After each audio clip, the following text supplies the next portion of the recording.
Il aura fallu 2 séances plénières cette semaine du mois d'octobre pour permettre aux députés d'examiner de fond en comble les 9 titres de ce texte de loi portant cadre juridique partenariat public-privé en République du Bénin.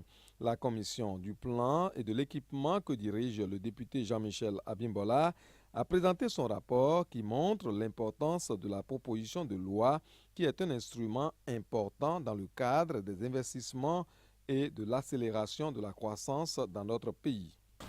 Au Bénin, malgré le progrès encourageant au dernier classement Doing Business de la Banque mondiale, le taux d'investissement est encore faible et loin derrière celui de nombreux pays de la sous-région. Le sous-équipement de notre pays en infrastructure et les besoins sociaux de plus en plus importants requièrent des investissements que les formes traditionnelles de financement ne suffisent plus à satisfaire.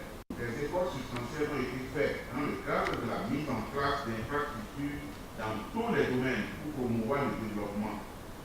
Les résultats mitigés obtenus nécessitent la recherche de nouveaux modes de financement. Le gouvernement était représenté par le ministre de la Justice, garde des Sceaux, Joseph Djogbenou. Le débat général lancé par le président de l'Assemblée nationale a permis aux députés de faire leurs observations et quelques recommandations. La place et le rôle du privé sont véritablement primordiaux. Et je crois que c'est le lieu de saluer le président de l'Assemblée qui a autorisé même le séminaire qui a été organisé en accord avec le gouvernement. De façon abusive, le thème ou le concept partenariat public-privé a été utilisé chez nous sans qu'on ne connaisse vraiment le contour.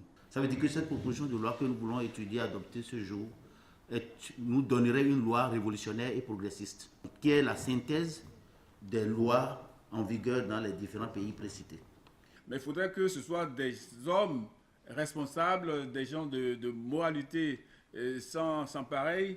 Pourquoi pas, après la candidature, que nous puissions déjà le dire dans la loi ici. La corruption qui va tuer les 3 P si on doit laisser comme ça sans mettre les garde-fous. Le garde des Sceaux est aussi intervenu pour dire le bien fondé de cet outil sans lequel on ne pourra plus atteindre la croissance, les objectifs de développement durable. Le partenariat public-privé s'avère donc indispensable pour une bonne croissance économique. Les 9 titres de cette proposition de loi ont été passés au peigne fin, article par article. Où un encadrement des fautes graves est proposé par les parties dans le contrat de partenariat public-privé.